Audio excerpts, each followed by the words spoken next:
Samuel Alham's decision to go to Libya and work as a plumber was costly. In December, he was kidnapped on his way back to Egypt. I want my son, my darling son, to return. This is not fair. Bring my son back. He traveled to work, not to party or to do something bad. I want my son back so he can raise his children. His children will grow up to ask me, Grandma, where is our dad? What should I tell them? What do I say to them? I'll tell them that your father traveled to Libya and never came back to me. What should I say, kids? This is not fair. I want my son back. He is among 27 Egyptians, low-paid workers, who have been kidnapped in Libya. Their Christian faith may have put them at a greater risk.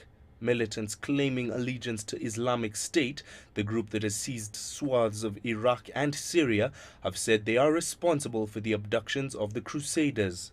He traveled to make money, to afford a place for his brother to get married in, to afford a place for himself, to support his parents who are unemployed. There's no work and his father is being treated for diabetes. There's no work in the country to help out. One day, 30 pounds and 10 or 15 days no work. How do people spend, eat or learn? At the World Economic Forum in Davos, CC said Egypt aimed to lower unemployment to 10% by 2020. He has announced major infrastructure projects such as a second Suez Canal and major roadworks designed to create jobs. But those promises have yet to stir hope in the country. I made attempts to get a job for my son either in government or the private sector, but in vain. All those who get hired have connections. They know somebody or are related to somebody. Somebody knows somebody in the ministry and so on. But as we can't find jobs, what should they do? They live and work where? I don't know.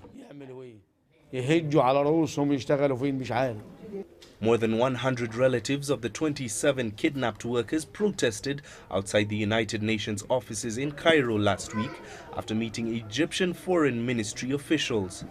Holding up pictures of their loved ones, they urged the government to help secure their release. Officials have said they're doing their best to help. But across town, more and more Egyptians lined up to buy tickets at Libyan Airlines offices. And relatives say the government does little to discourage them. They had an official permit and they flew there and it was all official with passports and all. Why didn't the state forbid them from going? They wanted to make profit off their tickets and all that, and they let them go to destruction and then they forget about them and don't protect them. And they say they warned. Okay, you warned, but you could have forbid them and closed down your offices or forbid flights from going there altogether. This could have happened if they had immigrated illegally, but it was all official, with documents. In Libya, violence continues. Islamist militants, including those who claim loyalty to the Islamic State, operate in pockets of Libya, especially eastern Benghazi and Derna. Recently, they claimed to have kidnapped 2 Tunisian journalists and groups of Egyptians. Mahe Mutwa, CCTV.